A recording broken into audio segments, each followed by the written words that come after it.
Hello everyone, TLSG here, back again with another daily Marvel Snap video. So I recently competed in a battlefy tournament for Marvel Snap, and I did pretty well.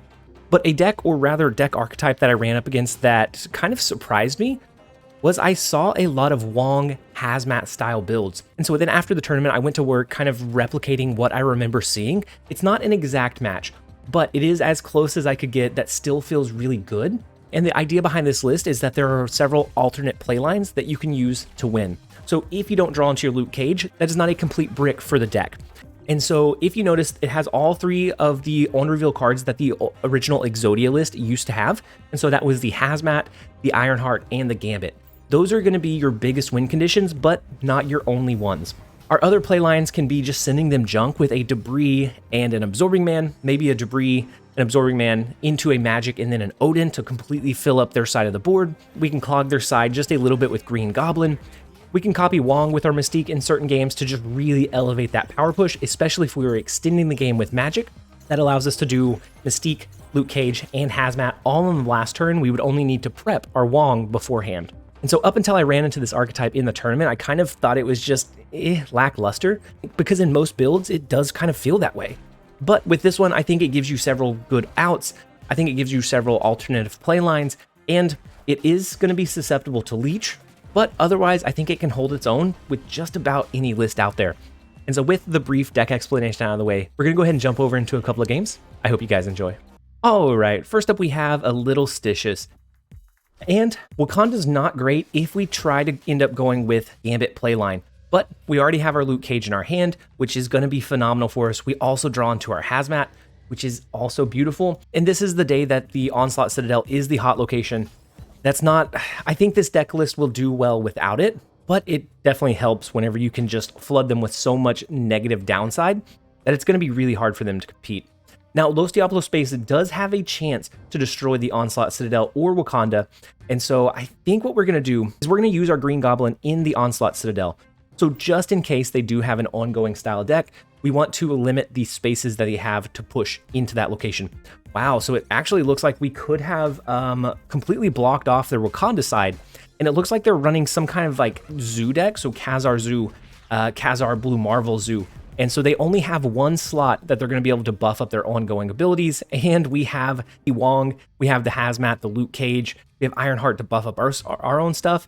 But honestly, we don't need it. At this point, I am in a good enough spot. We haven't revealed our hand too much. The only thing we've played is Green Goblin. But seeing what they've played, I'm already very, very confident that we're going to be able to win. So if we weren't going for the video, I would snap here, but I also want to see it play out. And I want you guys to be able to see it play out all the way through. And so we do play Wong. That is going to let us do some really big either Debris plays, which we don't need to. We could do a really big Hazmat play. But I think what we're going to end up doing is a Debris play. We're going to make sure that their middle and far right lanes are completely capped out. We could go ahead and do Luke Cage, but I don't want to give away our hand. I think just doing Hazmat and Luke Cage on the last turn with the Onslaught Citadel and Wong is going to be enough. And so we're going to hide our strength just a little bit here. And so we are going to play down the Debris, and they skip here. So they might have a She-Hulk. They might have been doing an Infinite. I don't know. But we are able to sneak away and swindle away the win. We played 3 cards and didn't even get to do our full payoff, but we absolutely had it. We will take the first win. Let's go ahead and jump over into the next one. All right, next up we have Please Don't Kill Me. The first location is Onslaught Citadel, so it is the hot location day, which makes it kind of tough to make content if I didn't get it done ahead of time, but we do benefit a little bit from it, and even if it's not there, I think this deck list is going to be great. And so their Iceman does hit our Wong. We have our Green Goblin again. We also have Gambit, so we could always do Wong into maybe a Gambit, depending on how many cards and what they play. But if we try to go with the Gambit play path, the Green Goblin is actually not incredibly great for us. So we might lean away from that. We might do the Wong into Ironheart into Absorbing Man to try to buff whatever else we have on our side of the board. We just have a couple of ways that we can play this one. We do send the Green Goblin their way. And here I think I'm just going to skip. We're going to skip here. That way we can... Oh, no, we can't do the Wong. Oh, that's awful. The Wong is 5 cost. Oh, we're going to skip here again. This is awful. The Iceman onto the Wong was massive. That was so absurdly good that it is incredibly scary how good it was. Depending on what they're going to play here. do we magic the Onslaught Citadel? Or we could always magic Tinker's Workshop. I think since they have a Wong, we're going to go ahead and magic the Onslaught Citadel to try and take away some of their upside. Ooh, so that Shuri is very, very large. But the good thing is we do have Wong. We can extend that into a Mystique, and then maybe we throw down the Gambit on the last turn to destroy 4 of their cards. That gives us pretty decent chances, depending on where and how they play. Whatever they play with Shuri is going to be absurdly large. And so let's go ahead and play the Wong. I still am so sad that it got hit with Iceman. That disrupted the curve so much. Good Lord, that is a big Crossbones. Oh my gosh, 128. Okay, so how do we win this one? So if we do this into this, that's 4. Or we could do this into this, and that's 3. So even if we go with this, we are -1 in the Tinker's Workshop. We are only 3 in Limbo. We're only going to kill 4 of their cards. Right now they have 6.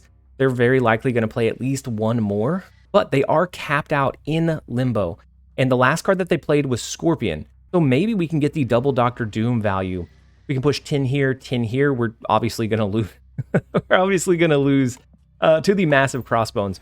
But I don't think destroying their cards was the play. Okay, Omega Red is kind of decent. It adds only 4 value to the left and the right. And so the double Dr. Doom is actually going to be able to sneak this one away. Not a great play line, but we were able to find a way to make it happen, and we take those. We will go ahead and take the 2 cubes. Let's jump over into the next one. All right, next up we have Ajax. And they have one of the avatars from early on in the beta when Wave was released. So that we know at the very least that they've been playing for quite a while. So the first location is Central Park. We don't have to worry about any kind of Galactus plays. We do have our debris, so we're going to be able to start clogging their board even more. We have Wong if we need to go with maybe the Wong and Dr. Doom again. We have Magic to extend the game to give us an extra chance drawn to our Luke Cage, our Gambit, our Ironheart, those key cards. Oh, and then Lamentus is the last location. We do get, oh no, we get Gambit and we get Absorbing Man. Neither one is incredibly great, but the benefit that we do have is that we have debris. We now have Absorbing Man, so we can flood these lanes. They will only have 1 space in each to be able to play valuable resources. It's something. It's not great. I wouldn't say it's terrible, but it is something. We're gonna go ahead and throw the second Absorbing Man down. If they have a Killmonger, that's awful. But we are going to make them cap out the Onslaught Citadel here. They do a Dracula, which is, oh, sad. Oh no. I think we're going to skip here. Hope that whatever they pull into with their Dracula is not great. Because they are going to have quite a few left in their hand, I assume. So the arrow play, they were trying to pull us over, which is fine. We skipped. We're going to play Dr. Doom to fill here and here. Again, not a great play. Ooh, so they had an Agatha. We're going to get beat by Agatha. No, the Shuri gets pulled into in the Onslaught Citadel. Lamentus is our win condition. Oh, man. We could have lost so hard to Agatha. She doesn't pull it off often. But when she does, it is so demoralizing. Especially when she just naturally plays herself on turn 6.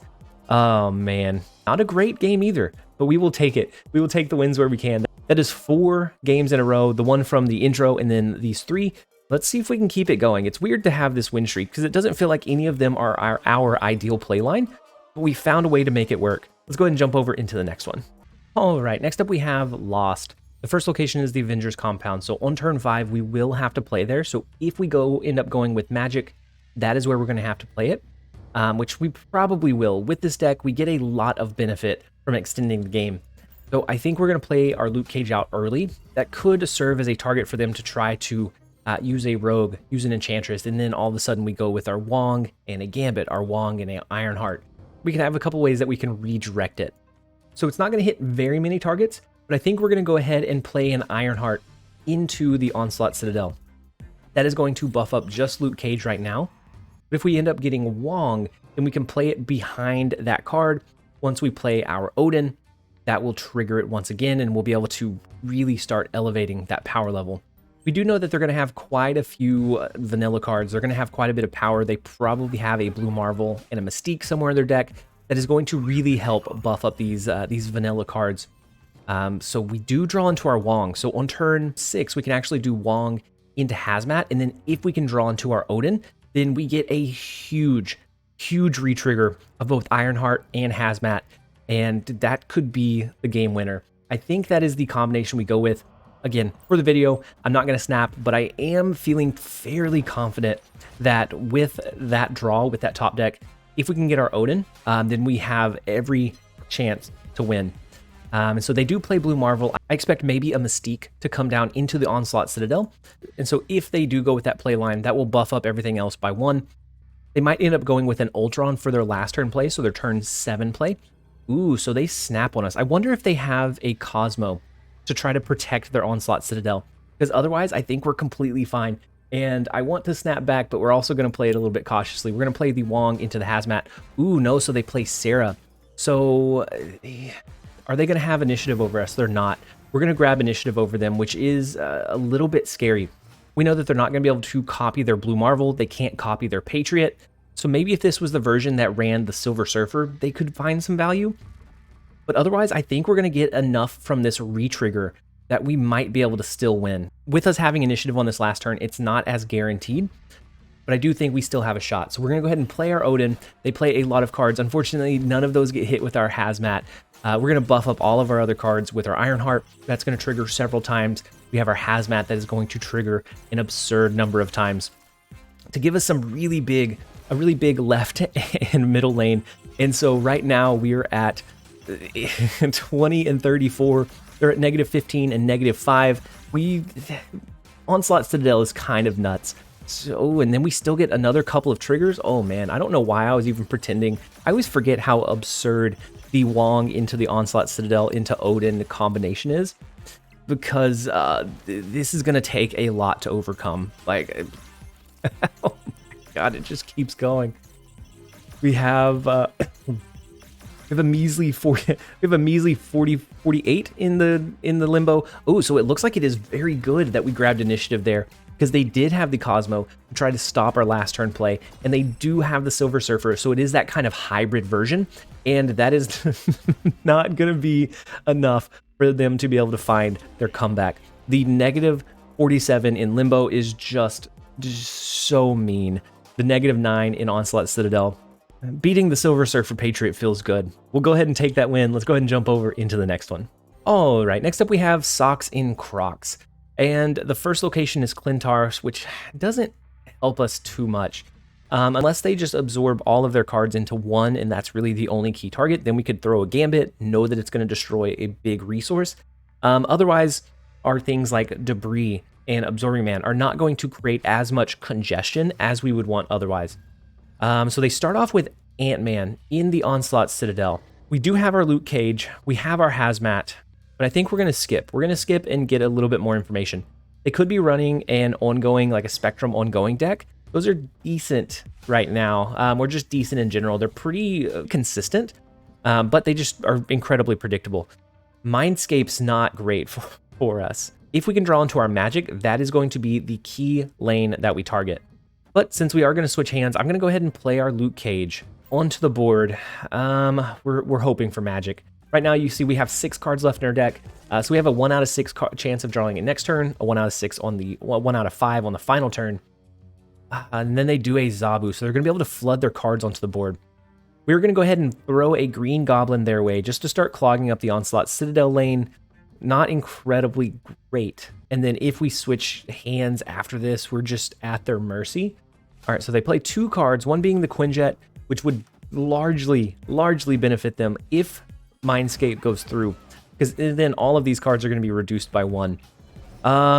Magic? Can we get a Magic? Can we top deck? Oh, beautiful. All right. We're still in it. We still have a chance, a small, minuscule chance, but we have a chance. We're going to play the Magic. We're going to stop the Mindscape from going on. And knowing that we were about to switch hands, they went ahead and snapped. So maybe we can angle this in a way. If we draw our Wong, we can do Wong into Hazmat, and that would hurt a lot of their cards here. We already have Luke Cage on the board, which is fantastic. So I think we have a shot here. That 1 out of 5 Magic top deck was just what we needed. But had we not gotten it, it was only worth 1 cube anyways. So we weren't risking too much hoping for it, but sometimes the heart of the cards comes through. Ooh, so they flood the rest of their stuff onto the... Oh, they have a loot cage of their own. Oh no, they have the double loot cage. Theirs is pretty buff. He is ripped. We're gonna extend the game with our magic, but we're not gonna be able to stand up to their high roll. But they only have 2 cards left in their hand. We could try to go with the Gambit. Gambit would not really help anything on the right-hand side. I'm thinking maybe we try to win the Onslaught Citadel in Clintar. We could do our Doctor Doom. We know that our Hazmat is not going to be any value. We could either go with the Ironheart to try to buff this up and then like a Gambit, but I think our better play line is going to be our Doctor Doom into our Odin. Ooh, so they skip here. Interesting. We do get Wong. Is it Wong to go Wong and then Ironheart? That is going to trigger 4 times. It's going to hit 12 targets for a 24 power push on this last turn. Is that better than the guaranteed 18 where we know where it goes? With the 18, we know that we lose the limbo location though. With this, we at least have a chance of maybe swinging this location. If 7 of it goes over here, we can at least tie. If 8 goes over here, we can win. I think we're going to go with the Wong and Ironheart. Otherwise, the Odin to re-trigger and push 5 more over here is not bad. But we'll see. We'll see if this is it. They do a Spectrum to buff up their whole entire board quite a bit. So it's the Loot Cage, Hazmat, Wong going or ongoing. So we have the Ironheart, and it all comes down to where those triggers hit. We need it to hit the left side one more time, at least. Oh no, that was so incredibly close. And with that incredibly close game, we are going to go ahead and end the video here. That was such a close game that I'm going to go ahead and include it because it was just so close. Overall, the deck list has performed very, very well. I think it's going to be really fun to play around with. I think I will be able to refine it a little bit further, but I would also like to do some further testing once Onslaught Citadel is no longer the hot location. So overall, pretty decent deck list. I think it has potential. Let me know what you think in the comment section down below. Do you have any tweaks or alterations that you think would make it even better? I hope that you guys enjoyed the video. If you did, make sure to leave it a like and a comment down below. And as always, this has been TLSG. Later, guys.